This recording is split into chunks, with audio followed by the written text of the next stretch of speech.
ये कहानी है माधव की भक्ति। माधव सिर्फ 12 साल का था। उसकी माँ की मृत्यु के बाद ही उसके पिता ने दूसरी शादी कर ली थी और उसकी सौतेली माँ उससे बिल्कुल भी प्यार नहीं करती थी। माधव, कहाँ है रे तू? हाँ मम्मी, कहिए। आज तूने सुबह से कोई काम किया है? वो देख, वहाँ कितना गंदा पड़ा है। चल जा, वहाँ जाकर झाड़ू पोछा लगा दे। अभी लगाता हूँ। सौतेली माँ माधव से दिन भर बहुत सारा काम करवाया करती और काम गलत होने पर उसे बहुत डांटती भी थी। अरे ओ माधव, तुझे अक्ल नहीं है क्या? तुझसे यहाँ सफाई करने को कहा था और तूने सफाई करने के बाद झाड़ू पोछा यहीं पर छोड़ दिया। मैं हटा देता हूँ। तू ध्यान से काम करता क्यों नहीं है? किसी दिन मैं तुझे अच्छे से मार लगाऊंगी। काम में ध्यान दिया कर। ये घर के काम तू नहीं करेगा तो कौन करेगा? माधव का जीवन इसी तरह घर के कामों में उलझकर निकल रहा था। माधव की एक छोटी सौतेली बहन भी थी जिससे माधव बहुत प्यार करता था। अरे छुटकी, तू स्कूल से आ गई? आजा, मैं तेरी ड्रेस चेंज करवा देता हूँ और फिर तुझे खाना भी खिलाऊंगा। हाँ भैया, आपको पता है आज मैंने आते समय आइसक्रीम खाई। अच्छा, और तुम्हें आइसक्रीम खिलाई किसने? मैंने खुद ही आइसक्रीम ली। मम्मी ने मुझे जाते समय रुपए दिए थे। अच्छा, फिर तो छुटकी अब खाना नहीं खाएगी। नहीं भैया, आप रोज मुझे स्कूल से आने पर खाना खिलाते हो, इसलिए खाना तो मैं जरूर खाऊंगी। अच्छा, तो मैं अभी छुटकी को खाना खिलाता हूँ। बस कुछ ऐसा ही था माधव का जीवन, जहाँ उसकी सौतेली माँ उसके साथ गलत व्यवहार करती थी, वहीं उसकी सौतेली बहन उससे बहुत प्यार करती थी। एक दिन छुटकी का जन्मदिन होता है। आज छुटकी का जन्मदिन है। मैं सोच रही हूँ कि कुछ मेहमानों को बुला लूं और एक छोटी सी दावत रख लूं। ठीक है, मेहमानों के लिए मीठे में कुछ अच्छा बनाना। ठीक है, फिर मैं आज खीर बना लूंगी। ठीक है। अब खीर के लिए सौतेली माँ माधव को दूध लाने के लिए कहती है। सुन माधव, ये बाल्टी लेकर जा और दूध वाले के यहाँ से एक बाल्टी दूध लेकर आ। जा तुरंत। ठीक है, मैं जाता हूँ। माधव दूध लेने जाता है। भैया जी, ये बाल्टी भरकर दूध दे दीजिए। इतना सारा दूध चाहिए तुम्हें? हाँ भैया जी, आज मेरी बहन का जन्मदिन है, इसलिए मेहमानों के लिए खीर बनेगी और उसके लिए मुझे एक बाल्टी दूध चाहिए। वो तो ठीक है, लेकिन तुम ये एक बाल्टी दूध लेकर चले जाओगे ना? अब आया हूँ तो लेकर भी जाऊंगा ही। आप बाल्टी भरकर दूध दे दीजिए। माधव दूध से भरी बाल्टी लेकर घर जा रहा होता है। अचानक रास्ते में भागते हुए कुछ लड़के उससे टकरा जाते हैं और वो गिर जाता है और उसकी बाल्टी का सारा दूध भी वहीं फैल जाता है। अरे तुम लोग देखकर नहीं दौड़ सकते हो क्या? तुम्हारी वजह से मेरा सारा दूध फैल गया। अब मैं घर पर क्या लेकर जाऊंगा और क्या खाऊंगा और क्या कहूंगा? लेकिन माधव की सुनता कौन? वो लड़के तो खेल खेल में भाग चुके थे। मम्मी को पता चलेगा तो वो मुझे बहुत डांटेंगी। अब तो मुझे घर जाने में भी डर लग रहा है। न जाने मेरा क्या होगा जब वो ये खाली बाल्टी देखेंगी। माधव डरते डरते घर पहुंचता है, जहाँ उसकी सौतेली माँ उसका इंतजार कर रही होती है और वो माधव को देखते ही उसे डांटना शुरू कर देती है। अरे आ गया तू? बहुत ज्यादा देर कर दी है तूने। तुझे क्या लगता है किसी काम का कोई समय नहीं होता? चला, अब दूध दे इधर। माधव डरते हुए खाली बाल्टी सौतेली माँ को देता है और वो खाली बाल्टी देखते ही गुस्सा हो जाती है। ये बाल्टी खाली क्यों है रे?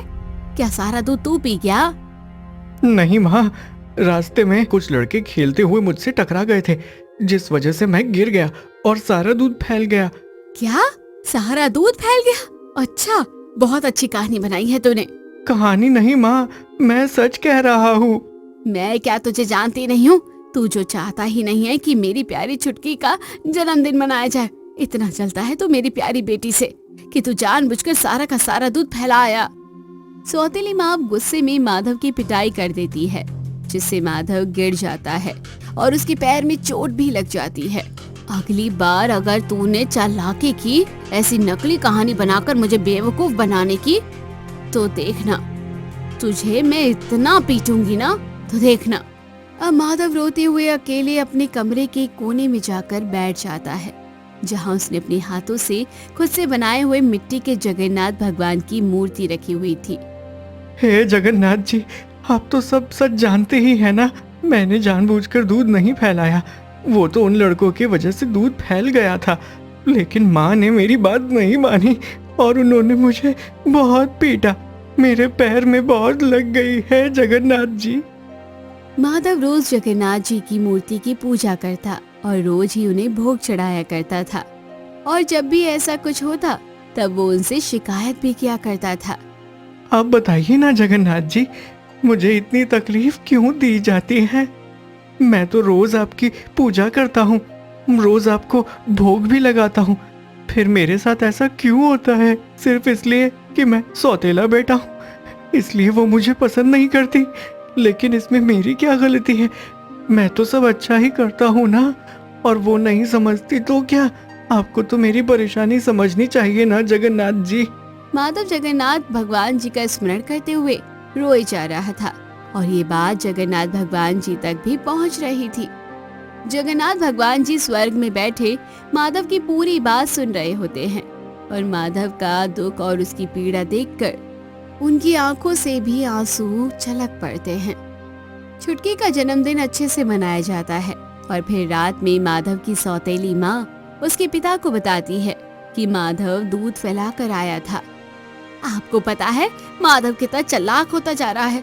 मैंने आज उससे दूध मंगवाया और वो सारा दूध जानबूझकर फैलाया। लेकिन वो ऐसा क्यों करेगा? छुटकी उसकी सौतेली बहन जो है, वो थोड़ी ना चाहता है कि उसका जन्मदिन अच्छे से मनाया जाए, इसलिए उसने ऐसा किया होगा। लेकिन मैंने सब कुछ संभाल लिया। फिर मैं खुद बाजार गई और दूध लेकर आई, और मेहमानों के लिए भी खीर बनाई। अरे ये तो तुमने अच्छा किया, लेकिन हो सकता है उससे दूध सच में फैल गया हो। ऐसा कुछ नहीं है, वो झूठ बोल रहा था। माधव की सौतेली माँ उसके पिता को भी उसके खिलाफ भड़काती थी। वो माधव से इतनी नफरत करती थी कि कभी कभी माधव को खुद से खाना भी नहीं देती थी, और आज भी वो माधव के लिए खाना नहीं बनाती है।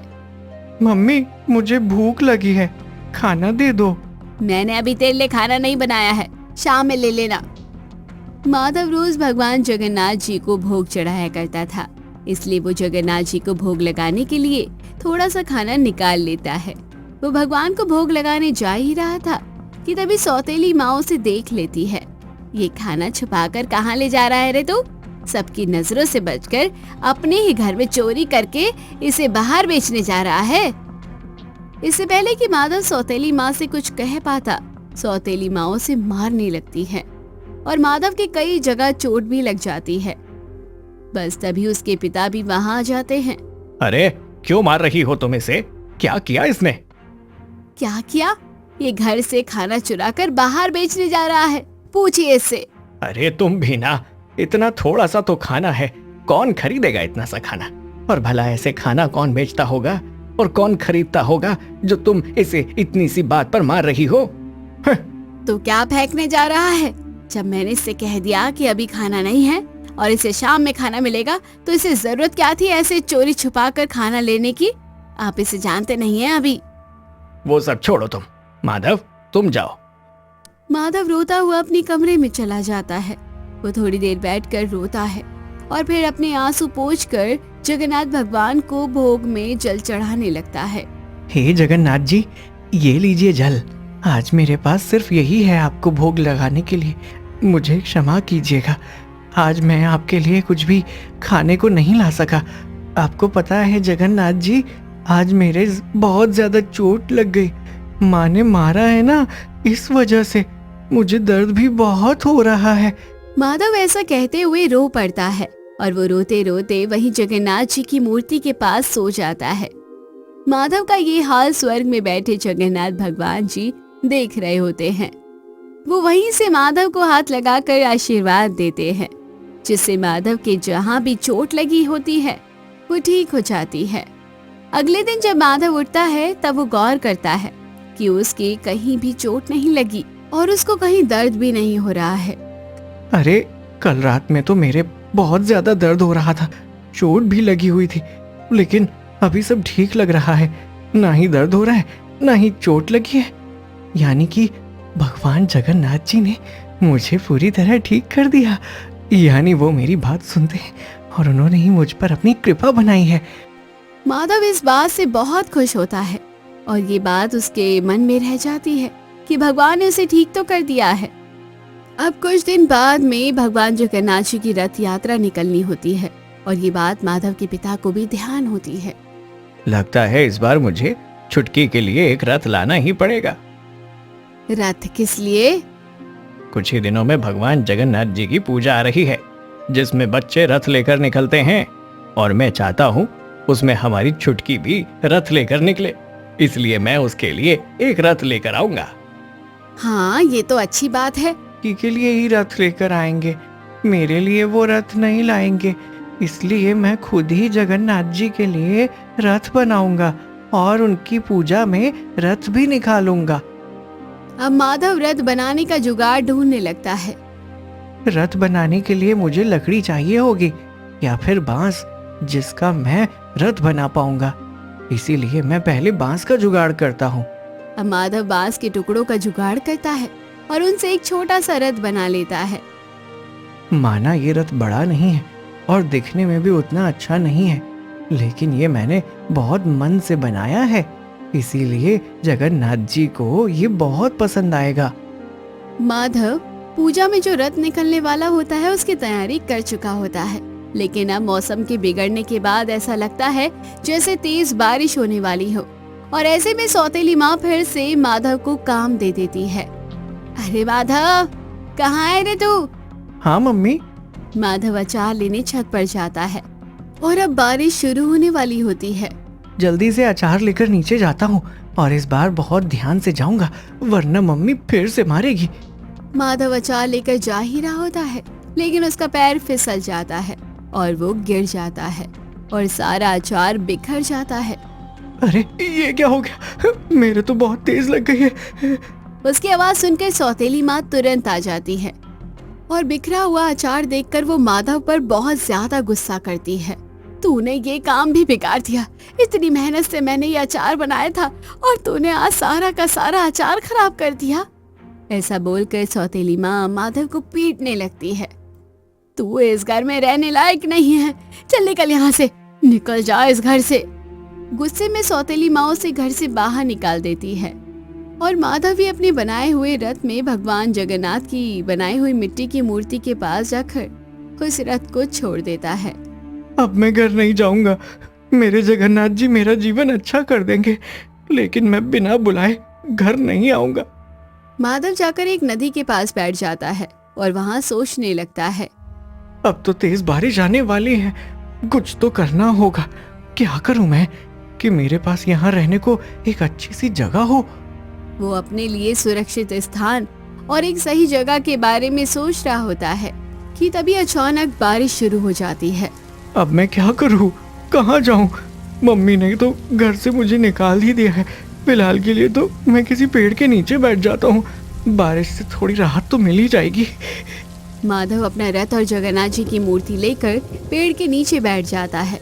बारिश तेज होती जाती है और बहुत तेज बारिश की वजह से पानी उसके पेट तक भी आ जाता है। अरे अब मैं क्या करूं? ऐसा लग रहा है जैसे इस पेड़ के नीचे भी मैं सुरक्षित नहीं हूँ। वैसे भी बारिश बहुत तेज है, कहाँ जाऊं मैं? ऐसे में मेरे पास तो घर भी नहीं है। तभी बारिश के पानी में तैरते हुए बहुत सारे बांस के टुकड़े उसके पास आकर रुक जाते हैं। अरे बांस के टुकड़े!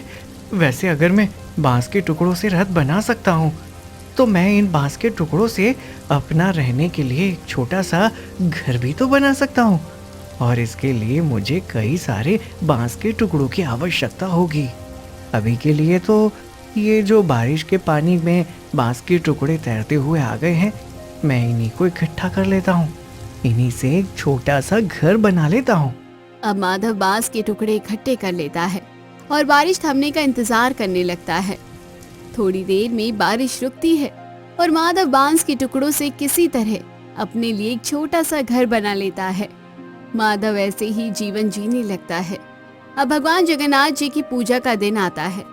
पूजा वाले दिन माधव अपना छोटा सा रथ लेकर मंदिर जाता है और जगन्नाथ भगवान जी की पूजा करता है।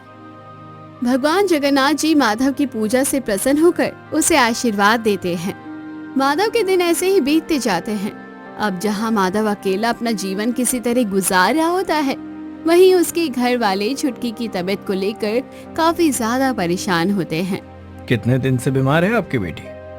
जी अभी ज्यादा दिन नहीं हुए, यही कोई 3-4 दिन हुए, लेकिन इसकी तबीयत में सुधार ही नहीं हो रहा। इसकी तबीयत तो ज्यादा ही खराब लगती है। इसका इलाज करने के लिए आपको नदी के पार अस्पताल जाना होगा। अब वहीं पर इसका इलाज हो पाएगा।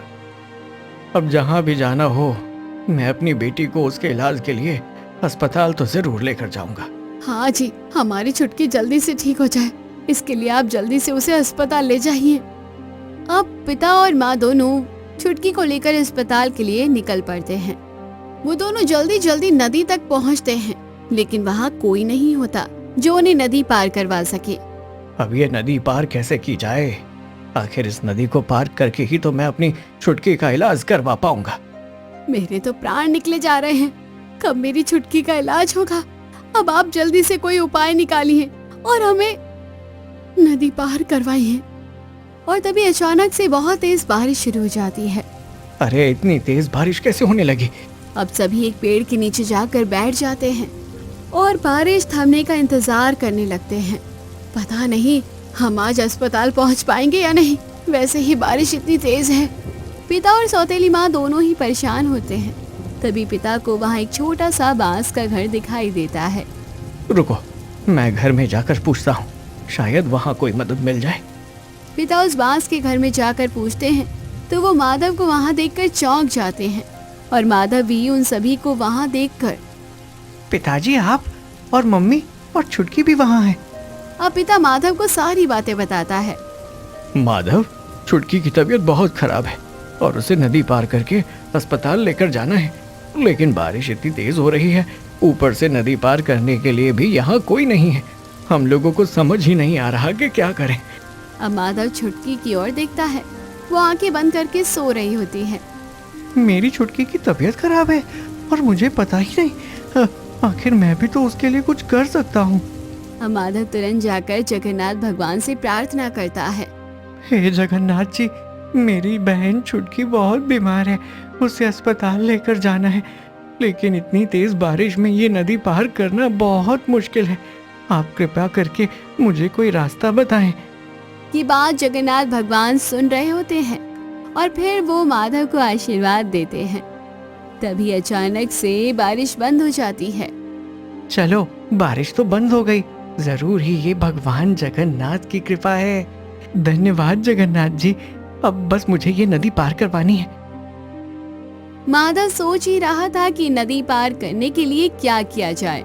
तभी वो देखता है कि नदी में एक बांस का टुकड़ा तैरता हुआ उसके पास आ रहा होता है।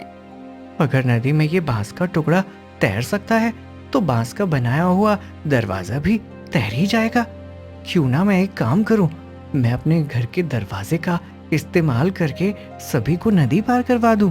और हाँ, एक बार ये कोशिश करके मैं जरूर देख लेता हूँ।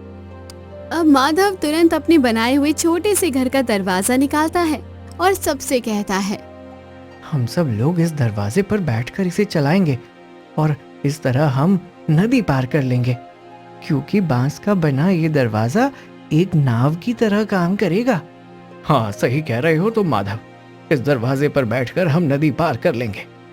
अब चारों लोग, पिता, सौतेली माँ, छुटकी और माधव उस दरवाजे पर बैठकर नदी पार कर लेते हैं और छुटकी को लेकर अस्पताल पहुँचते हैं, जहाँ तुरंत छुटकी का इलाज शुरू हो जाता है।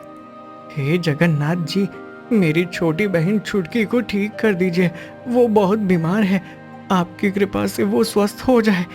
माधव प्रार्थना करता है और फिर डॉक्टर आकर उन्हें बताते हैं, आप सब लोग सही समय पर बच्चे को अस्पताल ले आए हैं। अगर आप लोगों ने थोड़ी और देर कर दी होती तो आज आपके बच्चे का इलाज नहीं हो पाता, लेकिन अब आप चिंता मत कीजिए, अब तो वो ठीक हो जाएगी। अब जाकर सब लोगों को राहत रहती है। वो तो माधव की वजह से हम सही समय पर पहुंच गए, वरना हम छुटकी का इलाज सही समय पर करवा भी नहीं पाते। अब सभी को एहसास होता है कि उन्होंने माधव के साथ जो किया वो गलत किया। और वो माधव से अपने साथ चलने को कहते हैं। एक माधव ही है जो अपना घर तोड़कर दूसरों की मदद कर सकता है, वरना ये काम तो हम किसी भी के लिए नहीं कर सकते।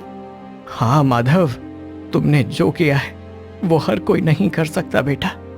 हमें तो तुम्हारा धन्यवाद करना चाहिए और तुमसे अपनी भूल के लिए क्षमा मांगनी चाहिए कि हमने तुम पर ध्यान नहीं दिया। हाँ माधव, मुझे बहुत दुख है और शर्म भी आ रही है इस बात पर कि मैंने हमेशा तुम्हारे साथ सख्ती बरती, तुम्हें वो प्यार नहीं दिया जिसके तुम हकदार हो, और तो और तुम्हें घर से भी निकाल दिया।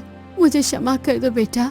हाँ माधव, लेकिन अब तुम हमारे साथ घर चलो। वो घर जितना हम सबका है उतना ही तुम्हारा भी है। हाँ बेटा माधव, आज से मैं कभी तुमसे भेदभाव नहीं करूंगी और तुम्हें कभी मारा भी नहीं करूंगी। तुम अब घर चलो। हाँ, मैं घर चलने को तैयार हूँ, लेकिन मैं अपने भगवान जगन्नाथ जी को और उनके रथ को भी साथ लेकर चलूंगा ना। हाँ बिल्कुल, आखिरकार ये सब जगन्नाथ भगवान जी की कृपा से ही तो हुआ है। अब कुछ दिनों के इलाज के बाद छुटकी ठीक हो जाती है और सौतेली माँ के व्यवहार में भी बदलाव आ जाता है और माधव भी अब बहुत खुश रहने लगता है। रुद्रपुर के पास बसे गांव मोहनपुर की, जहां पर हीरा अपने परिवार के साथ रहा करता था। हीरा के परिवार में उसकी पत्नी उषा के साथ उसका बेटा पिंकू भी रहा करता था। हीरा और उसकी पत्नी स्वभाव से बेहद ही विनम्र थे। वो गांव में हर किसी की मदद किया करते थे, लेकिन गांव के लोग उन्हें सिर्फ अपने काम के लिए याद किया करते थे। लेकिन उस पूरे गांव में कोई भी हीरा और उषा की इज्जत नहीं किया करता था।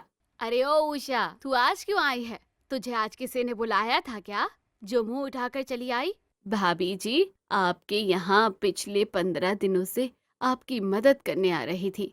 आपकी बेटी राधा की शादी है और कल ही आपने पूरे गांव को सत्संग के लिए बुलाया, तो मैं भी चली आई। हाँ, पूरे गांव को बुलाया, लेकिन मैंने तुझे बुलाया क्या? हाँ, आपने बुलाया नहीं, लेकिन मुझे लगा कि आप भूल गई होंगी और भगवान के सत्संग में किसी का बुलावा मायने नहीं रखता, इसलिए मैं चली आई। ज्यादा होशियार ना बन उषा, शांति से अपने घर जा। आज मेरे यहाँ अपने गांव और पड़ोसी गांव के सारे धनवान लोग आएंगे। तेरी औकात नहीं है उनके बराबर बैठने की। मेरी नाक कटवाई की क्या? ठीक है भाभी जी, माफ कीजिएगा, गलती हो गई है। इतना कहकर उषा चल देती है। और सुन उषा, मुझे पता है तू यहाँ खाने के लिए आई थी, तो जब पूरा गांव खाना खा ले तब आके खाना ले जाना। ठीक है। लेकिन तभी उसे दरवाजे पर हीरा के आने की आहट होती है। वो जल्दी से अपने आंसू पोंछकर अपने काम में लग जाती है।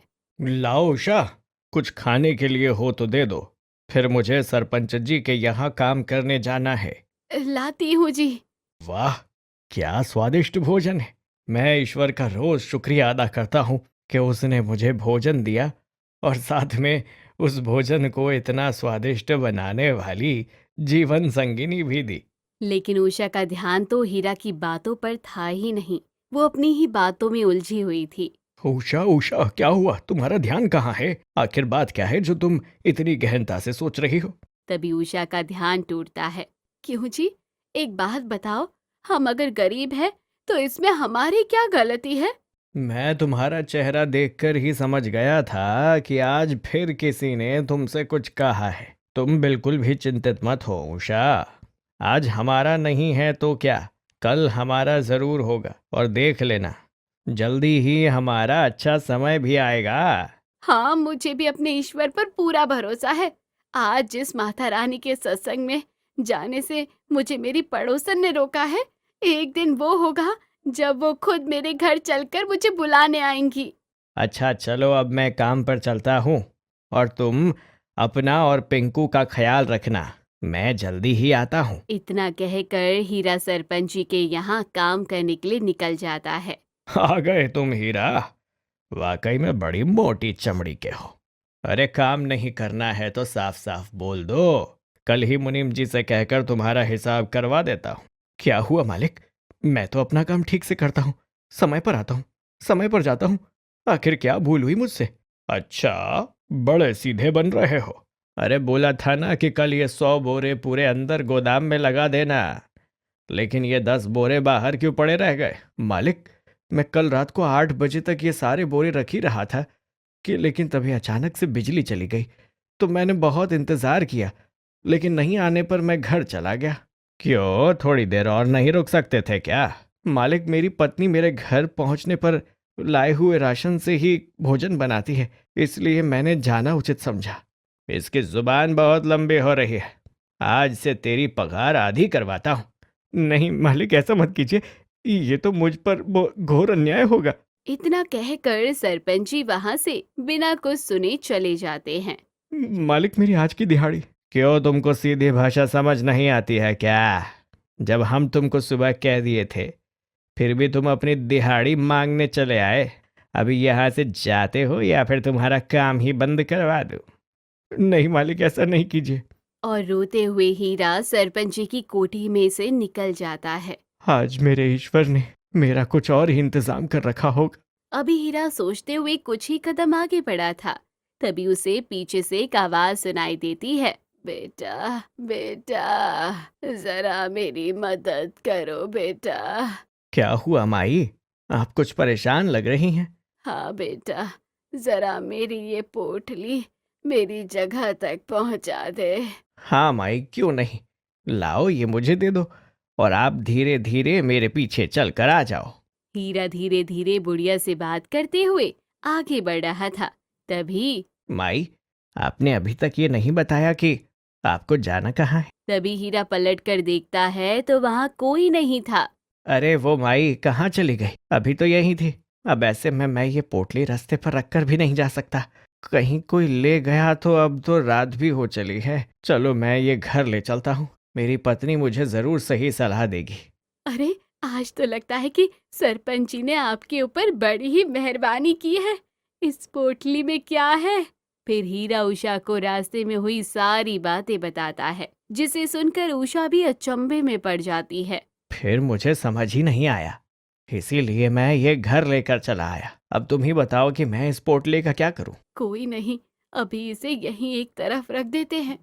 तब तक आप जाकर हाथ मुंह धो लो और जो भी राशन लाए हो वो मुझे दे दो। लाओ, जल्दी से मैं खाना बनाना शुरू तो करूं।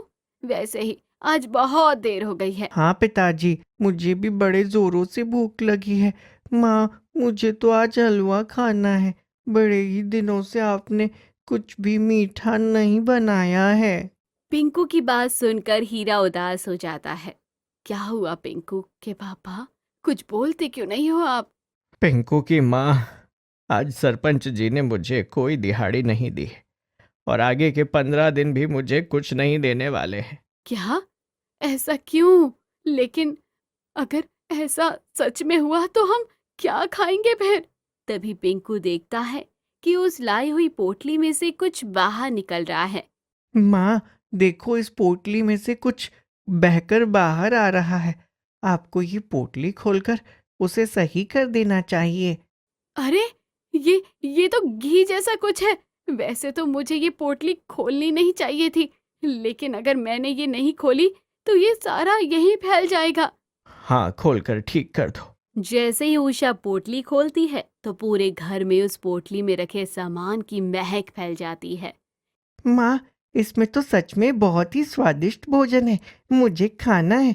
ये कहकर पिंकू बड़े जोर जोर से रोने लगता है। सुनिए जी, अब आप ही बताइए हमें क्या करना चाहिए। ऊपर से आज घर में खाने का कुछ भी एक दाना तक नहीं है। लेकिन ये बहुत गलत बात होगी ना उषा। अगर वो बूढ़ी माई मुझे कहीं से ढूंढती हुई आई तो मैं उनको क्या जवाब दूंगा? आपकी बात तो बिल्कुल सही है, लेकिन अगर वो आज नहीं आई तो इसमें रखा सारा खाना ना तो कल उनके किसी काम का होगा, ना ही हमारे। देखिए जी, अब तो तूफान भी आ रहा है, उनका आना नामुमकिन सा ही है।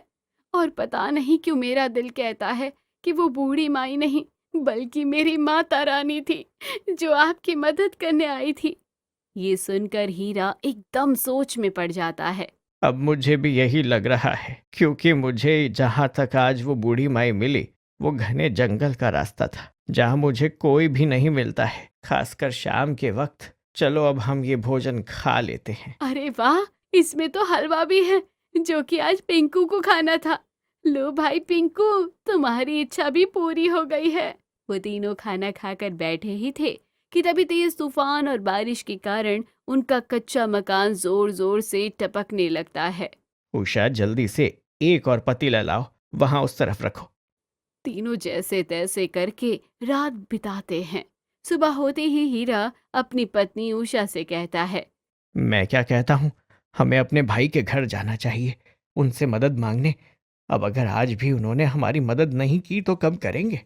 ठीक है जी, अगर आप कहते हैं तो मैं आपके साथ चलने को तैयार हूँ, लेकिन मुझे उनसे कोई भी उम्मीद नहीं है, क्योंकि जब उन्होंने बेईमानी से हमारे सारे हिस्सों को हड़प लिया, तब उनको हम पर तरस नहीं आया, तो अब क्या आएगा?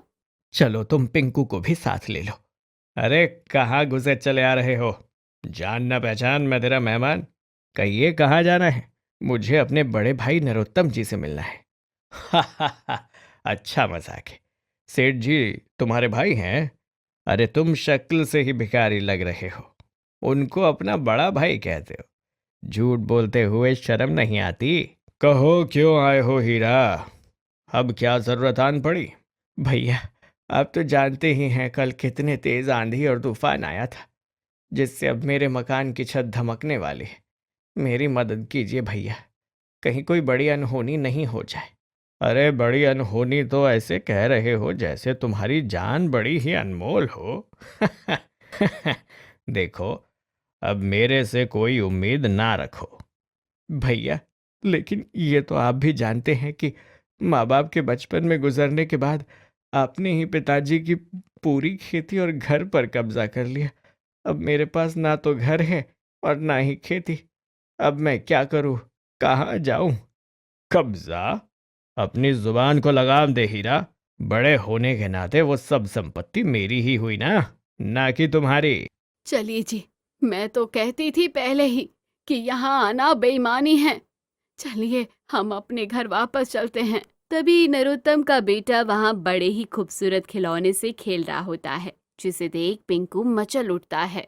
पिताजी, मुझे भी भैया जैसे खिलौने दिलवाइए ना, मुझे भी चाहिए। हाँ बेटा, दिलवाऊंगा। तेरे भिखारी बाप के बस की नहीं है बेटा। जो खिलौना तू मांग रहा है वो पूरे 50 रुपए का है। चलो, हम तुझे भीख में ही दे देते हैं। भैया, मैंने आज तक तो आपसे कुछ भी नहीं कहा है, लेकिन आज एक भाई की हाय है कि कभी इतना गुरूर नहीं करना चाहिए कि आपको कोई बद्दुआ दे। मैं चलता हूँ, लेकिन अब आप अपनी बारी का इंतजार कीजिए। इतना कहकर हीरा, उषा और पिंकू वहाँ से चले जाते हैं। अब हम कहाँ जाएंगे उषा, क्योंकि उस घर में रुकना अभी ठीक नहीं है और बारिश भी लगातार हो रही है, जिससे हम छत की मरम्मत अभी नहीं कर सकते हैं। ऐसा कहते कहते हीरा बहुत उदास होकर रोने लगता है। अरे जी, अगर आप ही उदास रहेंगे तो हम फिर दोनों का क्या होगा जी? आप दुखी मत होइए। हाँ पापा, मुझे वो खिलौना नहीं चाहिए, आप मत रोइए। मैं तुम दोनों के लिए कुछ भी नहीं कर पा रहा हूँ। अरे आप ज्यादा सोच विचार मत करिए। मैंने घर के अंदर से जाकर कल वो माई की पोटली का सामान ले आती हूँ। पहले हम लोग उसे खा लेते हैं और फिर आगे का सोचते हैं। उषा पोटली का सामान लाकर घर के बाहर एक पेड़ के नीचे रख देती है और वो तीनों लोग वहीं खाना खा लेते हैं। पिताजी, अब तो मुझे डर लग रहा है। आओ पिंकू, तुम मेरी गोद में आकर सो जाओ, फिर तुम्हें डर नहीं लगेगा। पिंकू उषा की गोद में आकर लेट जाता है और थोड़ी ही देर में वो तीनों वहीं आकर अपने घर के बाहर बने पेड़ के नीचे ही सो जाते हैं। अरे ये अचानक इतनी जोर से कहाँ से रोशनी आई मेरी आंखों पर? तभी उसकी निगाह दूर एक कार पर पड़ती है, जिसके पास खड़ा एक आदमी अपने आप को ही बड़ा असहाय महसूस कर रहा था। हीरा उठकर उसके पास जाता है। क्या हुआ श्रीमान, आप बहुत परेशान लग रहे हैं। आप इतनी रात गए इस आंधी तूफान में यहाँ क्या कर रहे हैं? जी मैं पन्ना लाल हूँ। मैं यहाँ नीम करौरी बाबा के आश्रम में दर्शन करने नैनीताल आया था, लेकिन यहाँ रुद्रप्रयाग से गुजरते समय मेरी कार पता नहीं अचानक यहाँ कैसे इस गांव की ओर मुड़ गई और मैं रास्ता भटक गया। मैं यहाँ से गुजर ही रहा था कि तभी तेज बारिश के कारण मुझे ये बड़ा सा गड्ढा दिखाई ही नहीं दिया और ये कार फंस गई। मैंने यहाँ कई लोगों के घरों के दरवाजे खटखटाए, लेकिन किसी ने भी मेरी मदद नहीं की। मैं आपकी सारी परेशानी समझ गया सेठ जी, आप बिल्कुल घबराइए मत। अब मैं आपके साथ हूं ना। आपका शुभ नाम क्या है? जी, मेरा नाम हीरा है। मैं यहीं इसी गांव में रहता हूँ। वो सामने जो है मेरा घर है, लेकिन तेज बारिश के चलते मेरे घर की छत अब पानी के कारण कहीं गिर ना जाए, इसी डर से मैं अपनी पत्नी और बच्चों के साथ बाहर उस पेड़ के नीचे सो रहा हूँ। क्या? पेड़ के नीचे? यहाँ कोई भी ऐसा नहीं था जो इस कठिन समय में आपका साथ दे दे। मालिक, जब समय खराब हो तो खून के रिश्ते भी मुंह मोड़ लेते हैं, फिर ये तो गांव वाले हैं। ये सुनने के बाद सेठ पन्नालाल हीरा से उसके बारे में जानना चाहता है। तब हीरा उन्हें अपनी पूरी कहानी सुनाता है कि कैसे उसके भाई ने धोखे से उसका सब कुछ हड़प लिया था। अच्छा साहब, रुकिए, समय बीतता जा रहा है। मैं आपको गाड़ी निकालने में आपकी मदद करता हूँ। मुझे पता है कि ये गड्ढा कितना गहरा है और ये किस तरफ से बाहर आएगी। फिर हीरा अपना पूरा जोर लगाकर उस गाड़ी को बाहर निकाल देता है। तब तक उषा भी पिंकू को जगाकर वहां आ जाती है। अच्छा हीरा, सुनो, मेरा नीम करौरी बाबा पर अटूट विश्वास है। अब मुझे समझ आ गया कि कैसे मेरी गाड़ी गलती से इस गांव की ओर मुड़ गई। मैं कुछ समझा नहीं साहब। मेरा गुजरात के सूरत में हीरे का बहुत बड़ा व्यापार है। तुम कल सुबह होते ही अपना सारा सामान बांध लो और मेरे साथ सूरत चलो। तब तक मैं बाबा के दर्शन करके आता हूँ। नहीं नहीं, ये गलती मत करो तुम हीरा, तुम सचमुच के हीरे हो। इतना कहकर पन्नालाल वहां से चला जाता है और अगले ही दिन हीरा भी अपना सारा सामान समेटकर अपनी पत्नी उषा और बेटे पिंकू को लेकर गुजरात के सूरत पहुंच जाता है। वहां की चकाचौंध को देखकर वो हैरान रह जाते हैं। पिताजी, यहाँ तो बहुत बड़ी बड़ी बिल्डिंग है। मैं यहाँ पर अच्छे स्कूल में जाऊंगा ना पिताजी? हाँ बेटा, तू यहाँ बढ़िया स्कूल में पढ़ेगा। इधर गांव में ये खबर आग की तरह फैल जाती है कि हीरा के घर चोरी करके उसको और उसकी पत्नी बच्चों को कोई मारकर जंगल में फेंक गया होगा। पूरे गांव में कोई भी नहीं था जो उनके बारे में जानता हो। फिर 3 साल बाद मोहनपुर में एक बड़ी सी चमचमाती सी कार आकर रुकती है। उस कार में से एक आदमी सूट बूट पहने और आंखों पर काला चश्मा लगाए उतरता है। उसके साथ में एक महिला और एक बच्चा भी होता है। वो दोनों भी बहुत ही खूबसूरत से कपड़े पहने होते हैं। अरे, ये अपने गांव में कहीं शहर से लोग आए हैं। लगता है कि सरपंच जी के यहाँ के मेहमान हैं। हाँ हाँ, वही लग रहे हैं। लेकिन ये औरत हमारी तरफ क्यों आ रही है? तब तक उषा उनके पास आ जाती है। और श्यामा भाभी, कैसी हो आप? नमस्ते जी, लेकिन मैंने आपको पहचाना नहीं। तभी उषा अपने चेहरे से चश्मा उतारती है, जिसे देख वो दोनों दंग रह जाती है। उषा, तुम? इतनी बड़ी गाड़ी, सुंदर कपड़े, कहाँ डाका डाला है तुम लोगों ने? हम लोग तो सोच रहे थे कि तुम लोगों को चोर मारकर कहीं फेंक गए होंगे। हाँ, बिल्कुल सही कहा आपने। ये हमारा पुनर्जन्म ही है। हमने इस गांव के हर एक आदमी की सहायता की, इसलिए ईश्वर ने हमारी सहायता की। और हमारे भाई साहब नरोत्तम जी कैसे हैं? क्या आपको नहीं पता कि वो अब पागल हो चुके हैं? उनका बेटा एक एक्सीडेंट में मारा गया। इस सदमे में उनकी पत्नी चल बसी और इस गम में वो एकदम पागल हो चुके हैं। अब तो पूरे दिन गांव में घूमते रहते हैं। कोई अगर उनको कुछ खाने को दे तो वो खा लेते हैं। तभी एक पागल आदमी वहां आकर जोर जोर से आवाज करने लगता है। हाँ हाँ, वो रहे तुम्हारे भाई साहब। हीरा अपने भाई के इस रूप को देखकर रोने लगता है, लेकिन उसे वो दिन भी अच्छे से याद था जिस दिन बारिश का कहर उसके ऊपर टूटा था और उन्होंने भी उसकी सहायता नहीं की थी। बाद में पूरे गांव वालों से मिलकर हीरा और उसका परिवार वापस सूरत लौट जाता है।